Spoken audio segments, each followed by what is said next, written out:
யாருன்னு கேக்குறேன். சரக்கு தாமோதரன் கூப்பிடுவாங்க. மரக்கா? இல்லடா, சரக்கு சரக்கு தாமோதரன். அவர் யாரு? உன் அப்பன். ஏய், அப்பன்னு சொன்ன கொன்னுடுவேன். அப்பனை ஏண்டா திருட மாதிரி பாக்குற? திருடனா? அது சரி, அப்ப திருடனா நீ? அப்ப உன்ன போலீஸ்ல தான் பிடிச்சு கொடுக்கணும். திருட திருட திருட திருட்டப்ப. வாயால திருடன் திருடன்னு சொந்த அப்பன்னு சொல்லாதடா, தெய்வம் கூட பொறுக்காது. தெய்வம் பொறுத்துக்கும். ஏன்னா இந்த தெய்வத்தோட காசு இல்லையே. என்னோட 4300 ரூபாய் தான் நீ லவுட்டிட்டு போன. கொஞ்சம் நகரு. ஏய், எங்க போற? திரும்ப திருட போறியா? திருடுறது உங்க அப்பா வேலை. தான் பெத்த பிள்ளையோட காசை ஒரு அப்ப எடுக்க கூடாதா? எடுப்ப. அது நான் கஷ்டப்பட்டு வண்டியை உடைச்சு வேர்வை சிந்தி சேர்த்த காசு. அதை லவுட்டிக்கிட்டு போய் 10-15 நாள் கழிச்சு வெக்கம் இல்லாம வந்து நிக்கிறே. அப்ப நான் நீ திருடன். இனி நானும் உன்னோட பழைய விஷயங்களை எடுத்து விட போறேன். தேவைப்பட்ட வீதியில இறங்கி இந்த மாயாபாசால இருக்கிறவங்களுக்கு கேட்கிற மாதிரி கத்துவேன். என்னன்னு கத்துவேன்? திருட திருட, நீ பெரிய திருடன்னு. யாரு, நானா? என் அருமை பொண்டாட்டி இறந்து போனப்போ பல வருஷங்களா அவன் ஞாபகமான பொக்கிஷமா காப்பாத்திட்டு வந்த 3 பவுன் 10,000 மதிப்புள்ள அழகான தங்க மாலைய 17 வயசுலயே திருடிட்டு ஊற விட்டு போன நீ திருட இல்லாம வேற யாரு? போலீஸா? திருட. அன்னைக்கு நான் மீச கூட முளைக்காத சின்ன பிள்ளையா இருந்தேன். அப்படி வரியா? சரி, இப்ப நானும் மீசையெல்லாம் நரைச்சு போன ஒரு சின்ன கிழவன் தானே. சரி, என்ன இது கெட்டப்பு? திருட்டு காசுல வாங்கினாலும் புது சட்டை, புது வேஷ்டி, கலக்கற வாங்குவேன். தங்க செயின் கூட வாங்குவேன். வாங்கியிருப்பேன், ஆனா கேஷ் பத்தல. நான் இதெல்லாம் போட்டுக்கிறது எதுக்குன்னு தெரியுமா மவனே உனக்கு? இன்னைக்கு உன் பிறந்த நாள். உனக்கு வேணா அது மறந்து போயிருக்கலாம். என்னுடைய ஒரே பிள்ளை இந்த பூமிக்கு வந்தனால என்னால மறக்க முடியுமா? என்னால கொண்டாடாம இருக்க முடியுமா? ஓ, இதெல்லாம் அதுக்குதானா? பரவாயில்லையே.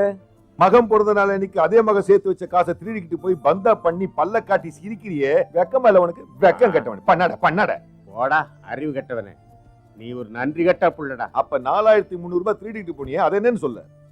நீ எதை வேணாலும் பேசு, அதையெல்லாம் கேட்டுக்கிறதுக்கு உனக்கு அப்ப ஆயின்னு நான் ஒருத்தன் தானே இருக்க. பேசு. நீ என்ன எடுத்திருந்து பேசினாலும் உன் கௌரவத்துக்கு நான் குடிக்கணும் இல்ல. இது அசல் பாண்டிச்சேரி. ஆட்டு தலைய போட்டு காத்துறது. துறக்கட்டுமா?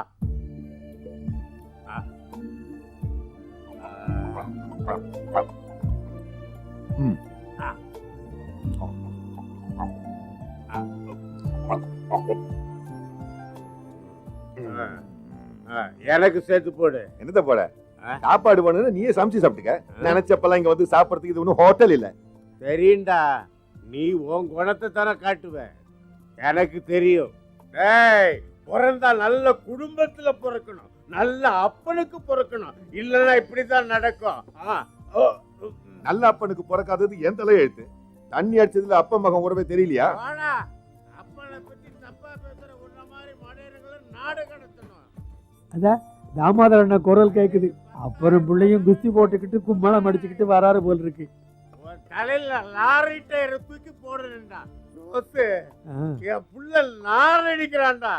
நடிப்ப அப்பனுக்கு ஒரு பிடி சோறு போடாம தனியா உட்காந்து அவரே கொட்டிக்கிறான். அதுக்கு என்ன தாமோதரனே, இங்க இருக்கே, கேட்டு வாங்கி சாப்பிடுங்க. ஜோசு, நீ தாண்டா என் தோஸ்து. சும்மா ஐஸ் வைக்க வேண்டாம். வேண்டாம், வாயாடி. உன் மூஞ்சில சுடு தண்ணிய கொட்டிடுவேன். சாப்பிட ஏதாவது கொண்டா.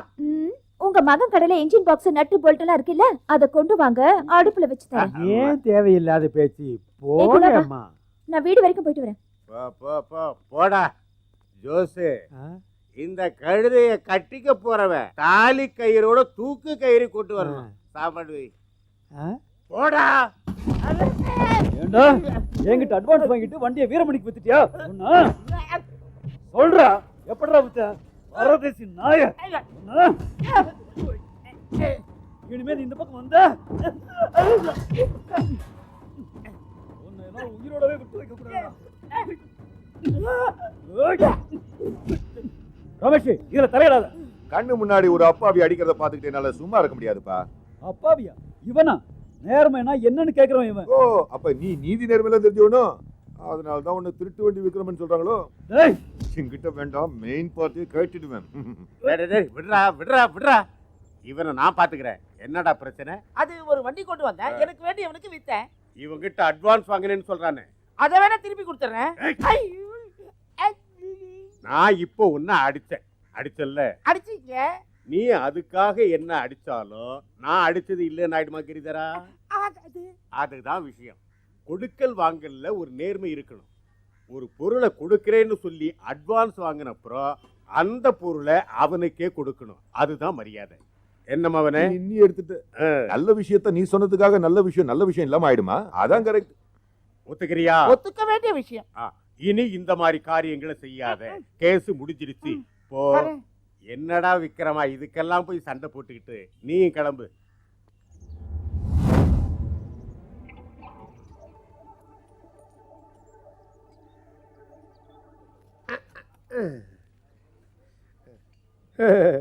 ஒரு நல்ல இதயத்தை அவன் புண்படுத்தினால அந்த கிரிக்கு கடவுள் கொடுத்த தண்டனையை பாத்தீங்களா? ஆமா ஆமா, அடாது செய்தவன் படாது படுவான்னு ஆணி அடிச்ச மாதிரி சொல்லிட்டு போயிட்டாங்க பெரியவங்க. கிரிய பத்தி தானே பேசிட்டு இருக்கீங்க?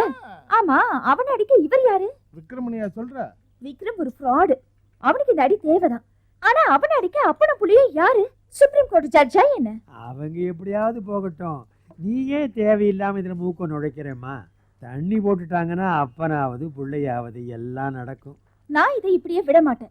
எல்லா கேஸுக்கும் இவர் தீர்ப்பு சொல்லுவாரான்னு எனக்கு தெரிஞ்சாகணும். எங்க போனாலும் கேசுங்கட்டமாவே இருக்கே ஜோசன்னே. இடையில பேசுறதுக்கு ஜோசனை எதுக்கு?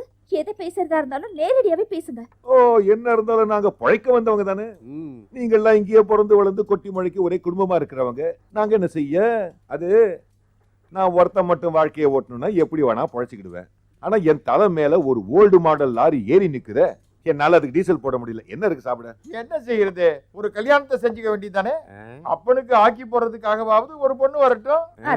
அப்படி சொல்லுங்க. ஒரு புள்ள கல்யாண வயசை தாண்டியும் நெட்ட மரம் மாதிரி வளர்ந்து நிக்கிறாரு. அந்த கேஸ தீர்த்து வைக்காம ஊர் கேஸ் எல்லாம் தீர்த்து வைக்கிறாரா இந்த அப்பன்?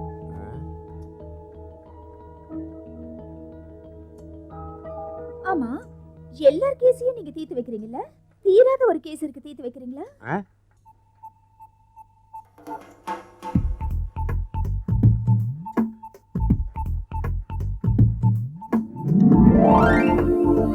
ஐயே,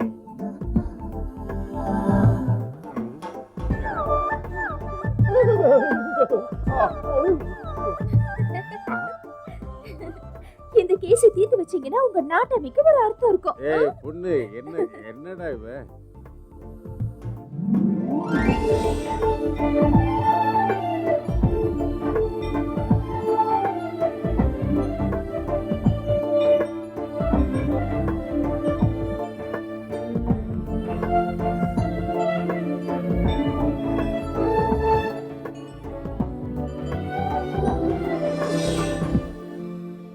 காதல் எங்களை மாதிரி ஆன்மீகவாதிங்க அகராதி இல்ல. கேடுகட்ட மனித பிறவிகளுக்கு வர்றதே காதல். காதல் வயப்பட்டவங்க காதல் இல்லாதவங்கன்னு இருக்காங்கல்ல. நாங்க காதலை துறந்த பட்டினத்தார் பரம்பரை ஆன்மீக செம்மல்கள். ஒரு காதலை பத்தி பேசி முடிவெடுக்கலான்னு இருக்கும்போது பட்டினத்தார் கதையை பத்தி பேசிக்கிட்டு இருக்க. இது வித்தியாசமான காதல். அதாவது உலி கோவிந்தசாமி இப்ப பேசுறது ஆன்மீக காதல். பிரேமம், பிரணயம், மொஹபத், லவ், பியார், இஷ்க் அப்படியெல்லாம் சொல்ற காதல். அதாவது மாயாவோட காதல் கேட்டதுல காதல் பைத்தியம் பிரேமை பித்து. இப்பவாது புரிஞ்சுதா?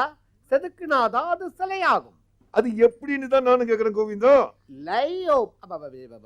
லௌகீக வாழ்க்கை முறைங்கிறது எனக்கு தெரியாத ஒண்ணு. அந்த அற்ப வாழ்வை பத்தி என்கிட்ட கேட்காத. டேய், ஒரு வழி இருக்கு. நான் வந்த வழி. நீ எந்த வழியில வந்தன்னு எனக்கு தெரியாதா? பழைய ஈயப்பித்தளை மாத்துறதுக்கு பேரிச்சம்பழம் அதானே? அது இல்லடா மவனே. ஒரு பொண்ணை பத்தி பேசுனா அதுல ஒரு உண்மை இருக்கு. அவங்க நம்மளை போல இல்ல, நன்றி உள்ளவங்க அவங்க. நீ எத்தனை தான் பட்னி போட்டு சாகடிச்சாலும் நம்ம விட்டு போக மாட்டாங்க, காலடியிலேயே கிடப்பாங்க. ஆனா மவனே, வேறொரு பொண்ணு நம்ம மனசுல இருக்கிறது தெரிஞ்சா அதை மட்டும் பொறுத்துக்க மாட்டா ஒரு பொண்ணு.